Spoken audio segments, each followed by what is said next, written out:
So that was sometime this year. Two lovebirds in the Upper West Regional Capital were subjected to, as you saw, the severe beatings at the hands of a mob over a leaked sex tape.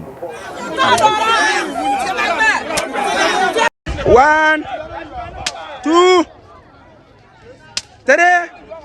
According to some individuals, it mimicked the story in the Bible of a harlot in John chapter 8. 9, 10. The story in John chapter 8 was told of the harlot who had been found to be committing adultery by a mob of Pharisees who were ready to stone her to death. And Jesus asked, "Which one of you has not sinned? You cast the first stone." Unlike the biblical story of the harlot, these two individuals in Wa did not have such a chance, and so they were flogged to the point of sustaining severe injuries. I was picked up and beaten by some young guys until we got to the palace, where I was flogged 20 times.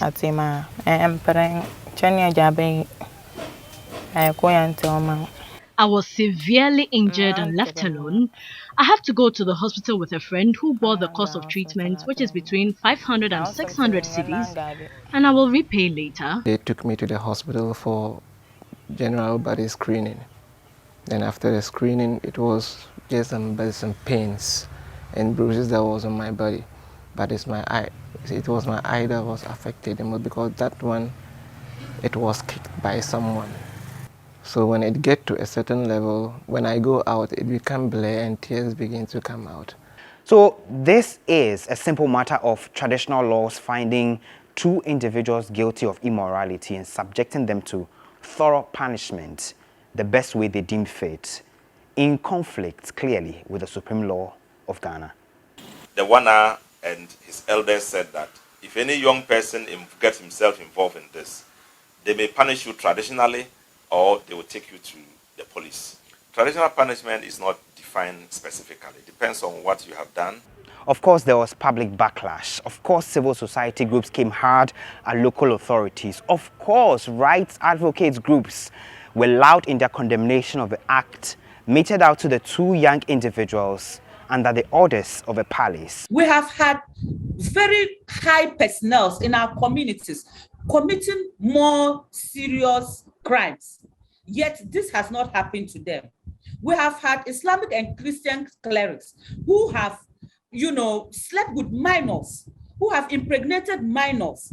We have traditional authorities or elders who have done worse things. Has this happened to them? Chieftaincy right now is all about development. It's not all about being the Lord. So whatever the chief does, of course, should be in line with the 1992 Constitution of Ghana. That is the supreme law. Whatever the chief does should not be in violation of the Constitution. We remember the palace also beat a retreat when all the pressure was coming to bear by indicating they did not sanction the flogging of individuals. Some elders of the palace were those I spoke to. That they were there when some youth came in with these two victims and alleged that there were people who had engaged in sexual misconduct. That was the reality. Then whoever also sanctioned the action that took place here, what happened to them in terms of the flogging or shaming is another aspect of the question, whether that was right or wrong. The residents, the locals, who believed that the punishment was the right one for the individuals for perceived immorality, came hard at anyone at all who sought to have a contrary view, including the media. And even though we had to flee Wa prematurely during our coverage of a story, at least we did our job as journalists, hearing all sides of a story. Now that this thing has happened, we are in need to make sure that they free their minds out of it. They go back to the society, they go back to the communities to work. So certainly we will make sure where we have started, we'll get to the end of this matter. And then we can report back, or we can even write a report saying that when we started the process, this is how we did until the last day. It was the toughest story to cover, myself and the rest of the team. And as the only media organization to dare to go all the way to uncover all the angles of this story, it gave our viewers the full picture. There are so many issues in our communities that are left unattended to. And trust me, nobody's talking about it.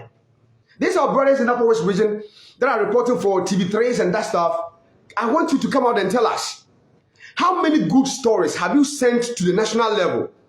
I'm not saying they don't, but I said how many? Count them. We had a culture before the white man came.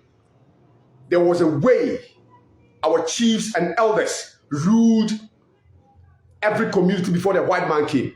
This was a different kind of story. Even though it had great controversial value, it also had all the elements of a big story that trended for several days. They were throwing stones, all sorts of missiles, but notwithstanding, the police managed to weather the storm and went all round to arrest about 18 to 20 of them, and they are currently in our custody. They will be put before court.